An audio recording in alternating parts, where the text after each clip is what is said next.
Après la semaine compliquée du PSG, une défaite face à Arsenal et un match nul en Ligue 1 face à Nice, Daniel Riolo n'a pas mâché ses mots sur Barcola et Luis Enrique. On va voir tout ça dans cette vidéo. Salut à tous les gars, c'est Azial. Aujourd'hui, on se retrouve pour une nouvelle vidéo où on va parler du Paris Saint-Germain par rapport à certaines déclarations de Daniel Riolo qui sont toutes quand même principalement citées après la défaite 2-0 du PSG face à Arsenal. Mais en vrai, c'est des déclarations qu'il tient depuis un moment et qu'il aurait très bien pu ressortir après le match face à Nice, avec comme, encore une fois, ligne de mire. Bon voilà, au bout d'un moment, on commence à connaître le personnage.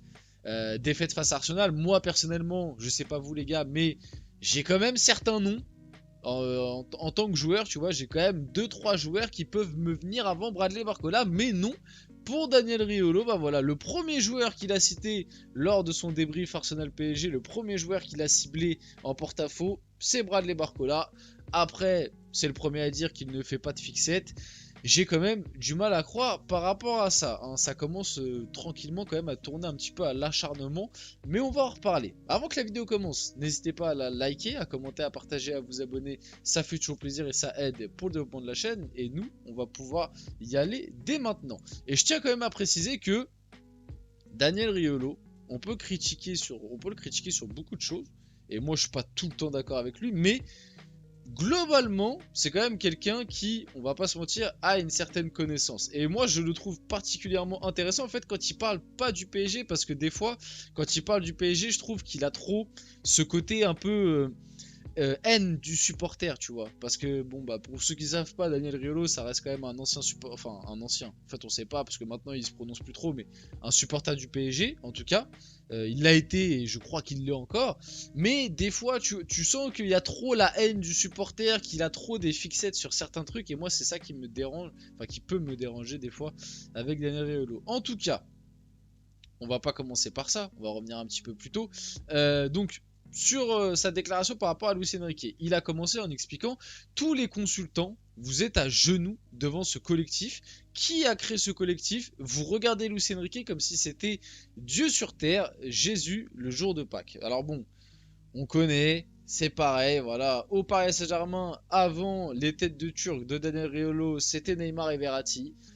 Maintenant, il fallait bien retrouver des gars sur qui taper. Et bah, il a décidé de choisir Luis Enrique et Bradley Barcola. Donc, la plupart des critiques qu'il va faire après la défaite face à Arsenal, ça va être centré sur eux. Autant pour Bradley Barcola, je trouve que c'est totalement injustifié. Franchement, comme j'ai dit en intro un peu plus tôt dans la vidéo, il y a vraiment facile 3 joueurs, mais 3 joueurs que je peux te citer avant de citer Bradley Barcola dans les mauvaises prestations individuelles lors de Arsenal PSG. Mais lui, Daniel Riolo, c'est le premier qu'il a cité et il en a parlé pendant 20 minutes. Là où, par exemple, pour Donnarumma, il a dit 2 phrases. Alors, il a dit bon, il sert à rien au goal, cette grande tige qui sert à rien. Mais voilà, il a été très vite sur Donnarumma. Il a parlé vite fait de 2-3 autres mecs, mais très rapidement. Mais alors, Barcola, il a fait 20 minutes. Voilà, il a fait 20 minutes sur Barcola.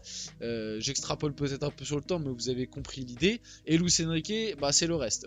C'est-à-dire que sur le temps de parole de Daniel Riolo, il y a eu 10% sur les autres, 30% de Barcola et le reste c'est Luis Enrique. Et Luis Enrique par contre c'est un peu plus légitime parce que face à Arsenal, il y avait des choses dont on pouvait discuter bien évidemment. Par rapport à ça, tous les consultants sont à genoux devant Luis Enrique. Alors je sais pas où est-ce qu'il a vu ça. Alors oui, au début de l'année et même l'année dernière, il y a eu beaucoup de consultants qui ont été contents du travail effectué par Luis Enrique, mais en fait je trouvais ça juste légitime.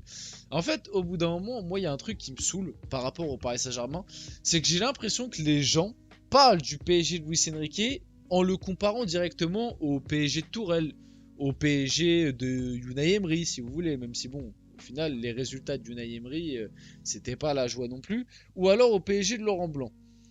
Mais j'ai l'impression que certains quand même oublient que entre le PSG de Tourelle qui déjà sur la fin de Tourelle ça commençait à partir un peu sur du n'importe quoi en termes de jeu, de résultats, mais on va dire globalement quand même sous Tourelle c'était une très très bonne période du Paris Saint-Germain globalement, même s'il y avait toujours des trucs à dire. De toute façon on est un club où nous ça ne peut pas être un long fleuve tranquille. Mais entre la fin de Tourelle et le début de Luis Enrique, Il s'est quand même passé 2 ans et demi, les mecs. C'est ça que j'ai l'impression que certains oublient dans les analyses, notamment Daniel Riolo. C'est-à-dire que Daniel Riolo, l'année dernière, dès le mois de septembre, il a fait que de critiquer Luis Enrique. Alors que, franchement, on sortait d'une année sous Galtier où en termes de jeu, c'était la pire année du PSG sous l'ère QSI, et même en termes de résultats au final, même si t'es champion à la fin, t'as battu ton record de défaites. Enfin bref, sous Galtier, il n'y a rien qui allait. Sous Pochettino, t'as eu 6 premiers mois intéressants, mais l'année d'après, c'était catastrophique aussi. Et moi, je suis désolé, l'année dernière, Luis Enrique, il arrive, on voit directement sa patte, que vous le vouliez ou non, dans le jeu, on a vu sa patte, et pourtant l'année dernière, il avait encore Mbappé, et tu sais qu'Mbappé, c'était quand même un frein par rapport à ce qu'il voulait mettre en place. Et cette année, on l'a vu quand même dans le contre-pressing, c'est mieux que l'année dernière, même si bon, là, la dernière semaine répond pas forcément à ça, mais globalement, ce qu'on a vu depuis le début de l'année, c'est bien mieux. Et ouais, moi je suis désolé, globalement, là, pour le moment, le bilan de Luis Enrique, il est positif. Vous pouvez me sortir les chiffres que vous voulez. Moi, le PSG, j'ai revu du jeu. Le PSG l'année dernière, ça fait triplé national et ça va en demi-finale de Ligue des Champions. Vous pouvez sortir toutes les excuses que vous voulez. Il y a eu un tirage abordable. En Ligue 1, il n'y avait pas de concurrence. Vous pouvez me sortir ce que vous voulez. C'est factuel. Luis Enrique, c'est triplé national, demi-finale de Ligue des Champions. Il n'y a personne qui l'a fait. Personne. Tourelle, quand il l'a fait, ah si Tourelle il a fait le triplé mais c'était pendant le Final 8. Tourelle l'a fait, mais à part Tourelle, personne l'a fait. Parce que Laurent Blanc il s'est arrêté en quart, lui il faisait des triplés tout le temps, Laurent Blanc, mais ça s'arrêtait en quart. Et après les autres, soit ils gagnaient pas tout sur le sol français, ou soit ils allaient, tu vois par exemple Unai Emery, il a jamais fait plus de 8ème et il a même perdu la Ligue 1. Donc quand des fois, par exemple Daniel Riolo, je l'ai déjà entendu dire que Unai Emery au PSG c'était mieux que ce que fait Luis Enrique. Bah, en termes de résultats, factuellement non. Alors peut-être que Unai Emery il était plus sympa, peut-être que le jeu tu préférais aussi, il y avait un effectif qui était meilleur. Mais en termes de résultats, Unai Emery il perd la Ligue 1 contre Monaco et il prend la remontada. Bon, j'aurais bien aimé voir si Luis Enrique il avait pris la remontada et il avait perdu la Ligue 1 l'année dernière contre Monaco. J'aurais bien aimé voir ce que dit Luis Enrique. Donc bref, et par rapport au collectif créé, je suis désolé, tu vois quand même une différence par rapport aux 2 saisons précédentes.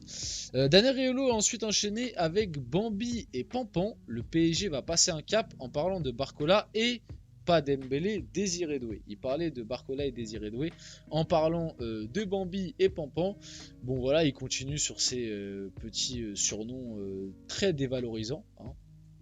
Géo trouve tout pour Luis Enrique, Bambi pour Barcola, Pampan maintenant pour Désiré Doué.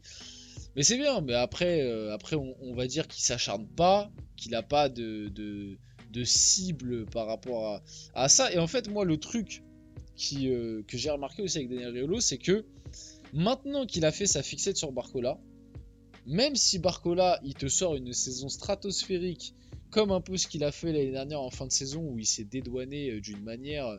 Vous vous rendez compte quand même que l'année dernière, Daniel Riolo sur les 6 premiers mois il a chié sur Barcola et sur les 6 mois d'après, quand Barcola a fait une deuxième partie de saison très bonne et qu'il a fait une fin de saison canon où il est très bon au final de Coupe de France, même en Ligue des Champions, il fait globalement des bons matchs.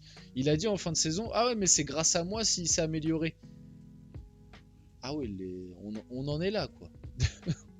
on en est là. Enfin bref, moi je suis pas d'accord avec lui. Moi j'aurais pas ciblé Barcola en premier, mais bon.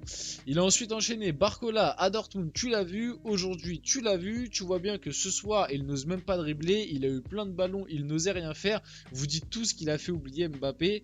Alors non, on dit pas qu'il a fait oublier Mbappé. On dit juste que le PSG cette année sans Mbappé, pour le moment, je vois pas non plus un downfall comme ce que certains nous annonçaient, dont Daniel Riolo justement. On nous annonçait la misère sans Mbappé, on nous annonçait à plus marquer un but sans Mbappé. Au final, en Ligue 1, on arrive quand même à bien scorer. C'est vrai qu'en Ligue des Champions, pour l'instant, c'est compliqué. Mais l'année dernière, Mbappé, il était là contre Dortmund. T'as pas beaucoup marqué. L'année dernière, Mbappé, il était là en phase de poule. Tu t'es pris une drill par Newcastle. T'as galéré contre Dortmund aussi en phase de poule. T'as galéré contre l'AC Milan là-bas. Enfin bref. Pour l'instant, moi, je suis désolé. Le manque d'Mbappé, je le remarque pas de fou non plus. Alors oui, peut-être qu'avec lui, t'aurais marqué quelques buts en plus, mais t'en aurais peut-être encaissé aussi quelques-uns en plus. On saura jamais de façon. Mais bref, Et par rapport à Barcola qui a été timide face à Arsenal, c'est vrai, en soi, il a pas tort par rapport à ça, il a pas beaucoup tenté de choses. Après aussi, ce serait bien d'analyser dans quelle situation il était, c'est-à-dire exilé sur le côté gauche où Arsenal savait très bien que c'était le seul danger de l'attaque parisienne, et il avait pendant tout le match des prises à 3 sur le dos. Donc c'est vrai que c'est compliqué pour quelqu'un de dribbler quand t'as Thomas Partey, Timber et Calafiori en deuxième mi-temps, plus Saliba, qui dès que tu touches le ballon, les trois sortent sur toi en sprintant. C'est vrai que c'est un peu compliqué de dribbler, quoi. Je pense que il y a très peu de joueurs qui peuvent se sortir de ce style de situation, malheureusement. Enfin bref, on va finir la vidéo là-dessus. J'espère que cette vidéo vous a plu. Si c'est le cas, n'hésitez pas à la liker, commenter, partager et vous abonner. Les gars, c'était Asial. On se retrouve très rapidement pour une prochaine vidéo.